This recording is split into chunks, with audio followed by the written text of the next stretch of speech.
Tyler J. Welcome to Lua Lua. Appreciate you coming on. I'm here. Right away. So I just want to start from the beginning. Okay. Where are you from? And all right, so I'm from Cobb County, Marietta. Oh, Marietta, you know, okay. Over there, where the greats definitely got them, rise. And what inspired you to start getting into the music scene?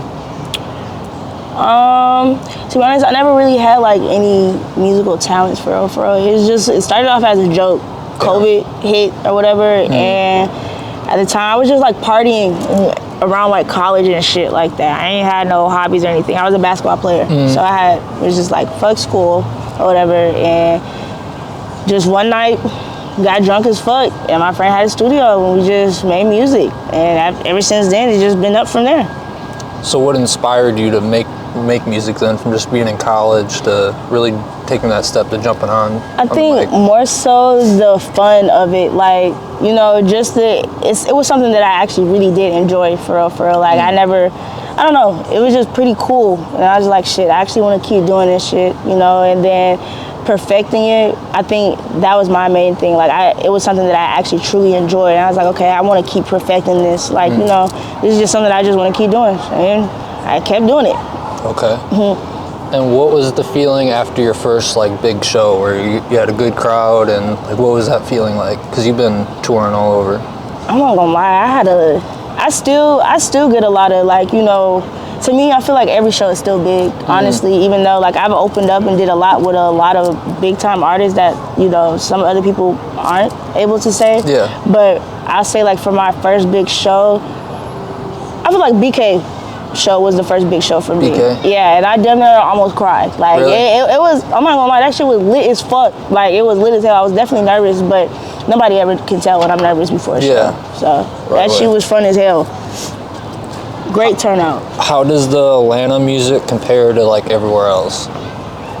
Atlanta music is just more culture wise. Like, just from traveling to other places and everything, some people, they do music, but it's just like it doesn't have any cultural anything to it. It's just bland as hell. Atlanta, they always doing something different. It doesn't matter what you do. Like, you can make R&B, hip hop, underground, jazz or whatever, you always gonna feel that shit for real. Like, it don't matter where you at. You got people all over who genuinely fuck with Atlanta music for real. So turn nothing to something. In Atlanta, that's how I feel about it. And what would you say the best and worst things about Atlanta are? Best and worst things, like as far as music wise? Just in general, with the city, the best and worst. Could be the food, whatever. I'm not really from like Atlanta for real. I just started coming out to Atlanta like after when I graduated. But so far, the worst things, parking, the streets, you got hella potholes and shit, traffic, terrible. Good things about it, it's always something to do. Like it's literally always something to do. I'm not gonna say like it's a city where everybody, I don't know, just always something to do. Everybody's always doing something. It doesn't matter how big or small it is. You don't have to have something going for it, but like, somebody's gonna fuck with it. Period, point blank. And what's the craziest thing you've seen in Georgia? In Georgia? Yeah. The craziest thing that I've seen, I'll say no funny shit. The junkies, the hobos, like crackheads different. Yeah, they're different out here. Like definitely different out here compared to other places that I've seen. I thought traveling everywhere else, like theirs was different. Like, they're a different breed here. They don't play. No. They on some bullshit out here, man. Mad aggressive for no reason. Yeah, it's mad aggressive for no reason. Deadass. But also too, they can be the sweetest as well. Like they definitely can be the sweetest as well. They just need they'll do something a little strange for a piece of change for sure. And what's your dream feature if you could work with any artist? Oh, that's easy. I say this every interview. My dream feature is actually two. If I could collab with Sly Baby, then also Erykah Badu, that'll top it for sure. Like most people don't really like understand those are two different artists, but they're also the same kind of in a way, like if you're really interested in their music for real. But those are two artists that I definitely work with.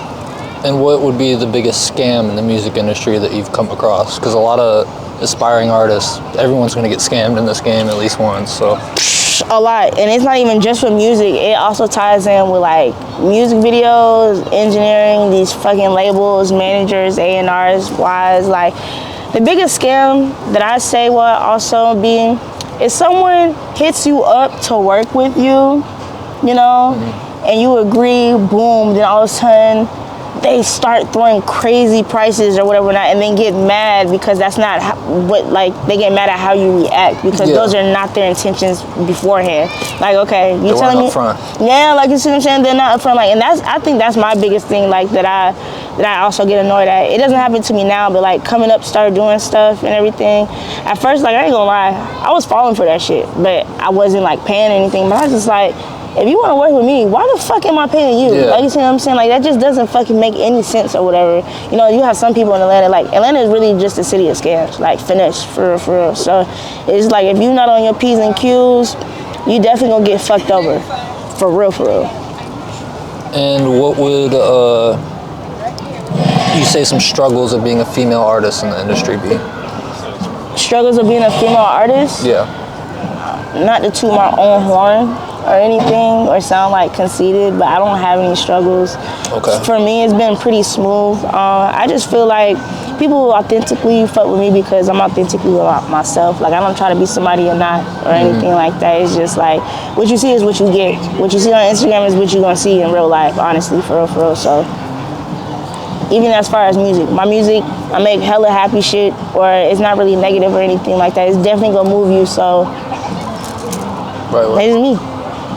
And what would the best investment you say you've made as an artist? Like the best, where you put dollars into something and you saw like real results from it, whether it's music video, promo? Yeah, definitely. My song Ignore It. I've had my first song that I ever made, for real.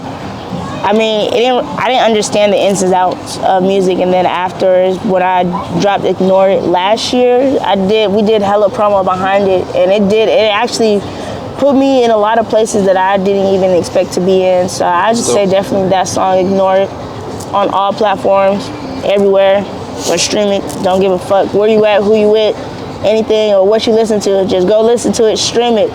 But that shit definitely, it helped me a lot. Like we did a lot of promo, did a lot of rollouts for that shit too, and it did what the fuck it was supposed to do.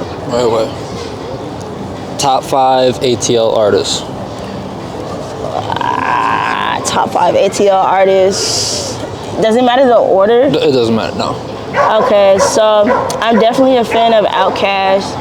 Definitely a fan of Jeezy, because that's what my mom grew up listening to, for real. I was a fan of Roscoe Dash. He was Schoolie, but I only know a few of his songs, for real. But I genuinely fuck with him because, like, he really started a lot of that auto-tune shit, for real, like what most people don't realize in Atlanta. But I fuck with him simply because, like, he made it so open to where people can fuck with it, for real. And I also say Waka Flocka, definitely, hands down. Hell yeah. I'm gonna say hands down. Was that 4 or 5? I think that was 4. For real? Who else? I'm not gonna lie. Those are my top 4. I don't have top 5. Those are my top 4. Oh, I lied. T.I. T.I.? Yeah. Okay. How do you feel about female drill rap? Because that's kind of a controversy in the hip hop world right now. This is how I honestly feel about it. Okay, it might come off like controversial or whatever or not. Don't get me wrong, it's hard or whatever or not, but it also makes it hard for you to, I guess, get looked at. Like, you can make one hard-ass drill song and boom, that's what people are going to consider you as over and over. That's hence to why that I won't ever make a drill song. Like, it don't matter. I'll make a sexy drill song. Like, that's different. You can do hella different sounds, waves, beats, and everything with that. But, like, female drill rap, once you start, you have to literally continue doing that shit. And me personally, I just feel like it doesn't really do much for females. Like, it's cool when it lasts or whatever, but eventually we get tired of that. Like, I feel the same way for as New York drill. I get tired of that shit quick as fuck. They all sound the same in New York. Yeah, to me, like too. they literally all sound the same for real, for real. Like you could be popping your shit and everything, but like, bitch, for real, like let's be for real. You cute as fuck. Since when are you gunning down to anybody? Yeah. Like you're not gunning down to nobody for real, for real. These bitches be cute as hell, getting their nails done, having niggas pay for shit. You're not gunning down shit, bro. When you cute, you don't gotta do all that shit. You have bitches who come do that shit for you. You're not doing that shit, bro. So what can the fans expect from you in the future? What can they expect? Of course, a lot more music, a lot more bigger artists that I'm doing features with, for sure. You're gonna also expect more shows. I was kind of like kept to myself trying to figure this shit out, but I'm kind of getting the hang of it. So you're gonna start seeing my face more, a lot more, like literally a lot more. So I just say that. Right way. Well, Tyler J, appreciate you coming on Lua Lua. Appreciate you guys. This was so nice, you know, looking at the sun, the sunset and everything is very quiet. It's a nice little breeze. I ain't gonna lie, y'all caught me on the right day. Awesome. It's literally, the weather feel good and everything. Hell yeah. Compared to what we're used to, that fucking negative 30 and shit. I would have cried. I can't stand the cold weather, bro. I literally can't. I don't know how y'all do it. Ready? Good. Good. It's a wrap. I fuck with that. That was real smooth.